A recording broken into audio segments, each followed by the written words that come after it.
कैसे हैं आप सब लोग। आज हम पढ़ेंगे एक न्यू टाइप का डिस्ट्रीब्यूशन जिसका नेम है यूनिफॉर्म डिस्ट्रीब्यूशन एंड हम इसको रेक्टेंगुलर डिस्ट्रीब्यूशन के नाम से भी पहचानते हैं। So both are similar, so we can say that uniform distribution is also known as rectangular distribution. So अब हम स्टार्ट करते हैं। A random variable x is said to follow uniform or rectangular distribution if its PDF is given by 1 by b minus a, where interval क्या है उसका a less than x less than b and जो condition है वो ये भी है कि जो ये a की वैल्यू है वो लेस देन b होनी चाहिए। ठीक है, समझ रहे हैं। तो और zero otherwise, so it can be also denoted as x follows uniform a b. हम इसको ऐसे भी लिख सकते हैं, मतलब हमारे पास अगर कोई क्वेश्चन आता है तो x फॉलोज यूनिफॉर्म माइनस का 3 x फॉलोज यूनिफॉर्म 1 2, ऐसे भी हमारे पास आता है क्वेश्चन। ठीक है, तो ऐसे हमारे पास क्वेश्चन आएगा तब कौन सा डिस्ट्रीब्यूशन होगा, यूनिफॉर्म डिस्ट्रीब्यूशन होगा। And one more thing about this distribution is this is the only distribution which is both continuous and discrete.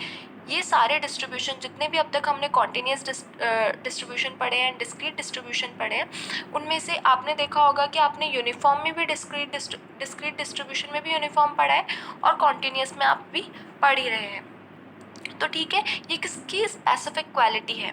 अब हम क्या देखेंगे, इसका MGF देखेंगे, वो हम कैसे डिराइव कर रहे हैं।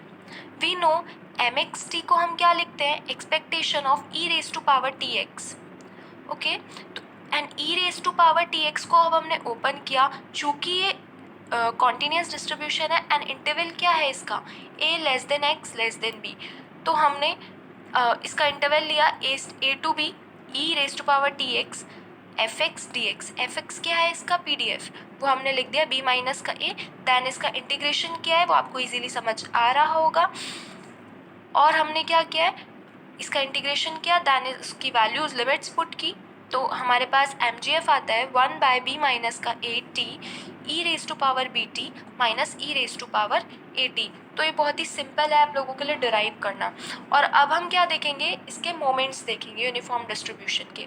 ठीक है, आई होप आपका ये हो गया होगा। अब हम देखते हैं इसके मोमेंट्स हम दो टाइप से निकाल सकते हैं। एक जनरल आप एक्सपेक्टेशन ऑफ x लेकर a से b x fx dx करके निकालेंगे, एक्स स्क्वायर भी सेम एक्स क्यूब भी सेम। एक हम जनरल ही ले लें, mu r dash is equals to expectation of x r. ठीक है, जहाँ पे आर की वैल्यूज़ क्या होंगी 1 2 3, जो हम निकालते हैं ना म्यू 1 डैश म्यू 2 डैश। ठीक है, तो जब हमें 1 निकालना है तो आर के प्लेस पर हम 1 प्लेस करेंगे, जब हमें 2 के लिए निकालना है आर की जगह हम 2 रख देंगे। तो म्यू आर डैश की वैल्यू क्या हुई, एक्सपेक्टेशन ऑफ एक्स आर, उसको हमने ओपन किया fx dx। देन fx क्या होता है हमारा pdf की वैल्यू पुट की, इसको इंटीग्रेट किया x raise to power r plus 1 by r plus 1, limits put की, तो हमारे पास ये क्या आ गई, जनरल वैल्यू आ गई। अब इसमें क्या करेंगे, हम वैल्यूज़ पुट कर देंगे। मैंने ओनली 1 और 2 की वैल्यू पुट की चूँकि मुझे वेरिएंस भी शो करना था। ठीक है, आप चाहें अगर आपके एग्जाम में पूछा जाता है तो आप r की जगह 3 4 रिस्पेक्टिवली, जहाँ भी आपको पूछा जा रहा है, यूजुअली पूछता नहीं है 3 4 से ज़्यादा। ठीक है, तो अब आप देखिए, जब मैंने r की प्लेस पर 1 पुट किया, when r is equals to 1, तो r यहाँ है यहाँ है यहाँ है, मैंने सबकी जगह 1 1 पुट कर रखा है। देन हमने इसको सॉल्व किया, बहुत इजी कैलकुलेशन है, b square minus a square property है, mathematical property, b minus a b plus a, दोनों कट होते हैं यहाँ पर, बी माइनस ए, तो हमारा मीन क्या आ जाता है b प्लस ए बाय 2। गाइज आप इसको याद भी रखिएगा, क्योंकि कई बार हमसे कॉम्पिटिटिव एग्जाम्स में या फिर डायरेक्टली पूछ लिया जाता है कि अगर आपके पास a और b की वैल्यू है तो आप मीन निकाल कर बताइए। ठीक है, या फिर आपको PDF दे देगा, वहाँ से आपको मीन निकालना है, PDF। ठीक है, जब हमने r की वैल्यू 2 पुट की तो म्यू 2 डैश हमारे पास निकल कर आएगा। तो r की जगह यहाँ पे r है, वहाँ पे हमने 2 को रिप्लेस किया, यहाँ पर 2 को रिप्लेस किया और यहाँ पर 2 को रिप्लेस किया, तो हमारे पास क्या आता है, b cube minus a cube by 3 और 1 बाय बी माइनस ए, जो कि यहाँ भी है वो हमारा एज इट इज चल रहा है। ठीक है, अब b माइनस ए और वहाँ B cube minus a cube हमें मिला था और 1/b माइनस ए यहाँ था ही और 3 मिला था। b cube minus a cube को हमने ओपन किया, b minus a b square plus a b plus a square by 3b minus a, ये दोनों कट आउट होते हैं। ठीक है, तो हमारे पास बचता है b square plus a b plus b square by 3। Guys इसको कंसिडर ना करिएगा, ठीक है, ये बाय मिस्टेक हो गया। अब हम क्या निकालेंगे, अब हमने μ1 डैश की वैल्यू निकाल ली है, हमने μ2 डैश की वैल्यू निकाल ली है। अब इन दोनों की हेल्प से हम वेरिएंस हमारा डराइव करेंगे। वेरिएंस का फॉर्मूला होता है expectation of x square minus expectation of x का whole square. Expectation of x square की वैल्यू ये रही, expectation of x that is what mean हमारा, तो वो क्या था हमारा b प्लस ए बाई 2, वो हमने यहाँ पे पुट किया, उसका स्क्वायर यहाँ पे स्क्वायर है, हम उसका स्क्वायर किया, एलसीएम लिया